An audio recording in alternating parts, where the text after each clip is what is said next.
અમારી સંવેદના એવા પરિવારો પ્રત્યે જમણે રસીના કારણે પોતાના પ્રિયજનો ગુમાવે છે કે દુર્લભ આડઅસરમાં બાજુમાં ઊભા રાખીને સત્ય છે કે લોકોને રસી વધુ ફાયદો થાય છે. આ કહેવામાં કોરોના રસી બનાવીની કંપનીમાં એન્ડ્રોસેકનું આ 2020માં ઓક્સિજન યુનિટમાં મદદથી એન્ડ્રોડી ઝીકાના કોરોનાના અસરોને રોકવા માટે રસી વિકાસમાં અને આ ઓસ્ટ્રેલિયાના જીનના વેક્સિન આખી દુનિયામાં ઘણી ફેમસ થઈ રહી છે. પરંતુ 4 વર્ષ પછી આ વિવાદોના કારણોસર સામે આવી રહી છે કે એસ્ટ્રાઝેનેકા રસીના ઉપયોગ કરવા માટે લોકોના લોહીમાં ગાંઠો અને મૃત્યુ થઈ રહી છે. 81 લોકોની યાદીમાં કોર્ટ રજૂ કરવામાં આવી છે અને એ કંપનીમાં આજ જણાવી દીધી કે દુર્લભ અસર મચાવી દીધી છે. કે ભારતમાં પણ આ ચર્ચા ચાલી રહી છે કે ભારતમાં સૌથી વધુ ઉપયોગ લેવાતી કોરોના રસીની ફોર્મ્યુલેટી તૈયાર કરી લેવામાં આવી છે. અને આ બ્રિટિશ અખબારમાં ધ ટેલિગ્રાફમાં અનુસાર કેસની આ સુનાવણી દરમિયાન મગજના લોહીના ગોઠવાના કારણે મગજ બની રહે છે અને હૃદયને પણ અસર થઈ રહી છે. અને આ દુર્લભ આડઅસર બ્રિટિશ શાણથી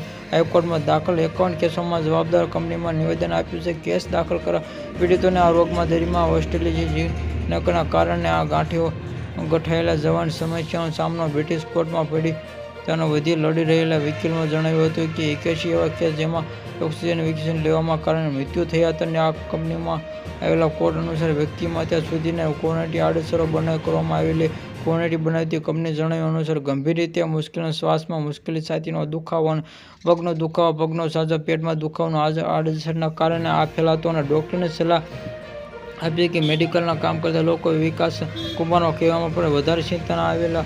આ કારણે જરૂરી કંપનીમાં આ કોરોનાની રસી લાગ્યા પછી થોડા દિવસ સુધીમાં આ થવાની સંભાવના વધારે હોય. ધીમે ધીમે તે જીવનશૈલી બદલાવી જરૂરી કોરોનાની રસી લીધેલી ખતરો ક્યારે આ અંગેની અત્યાર સુધીના પ્રકારની વાતો કહેવામાં આવી રહી છે કે 33 દિવસ અંતરની લોહીની ગાંઠો જવાનું જોખમ વધી રહ્યું છે. અને રસી લીધેલા તે પસાર કરેલા આ જનથી 2 થી 80 લાખ હજાર લોકોને સુધી ડોઝ લીધો.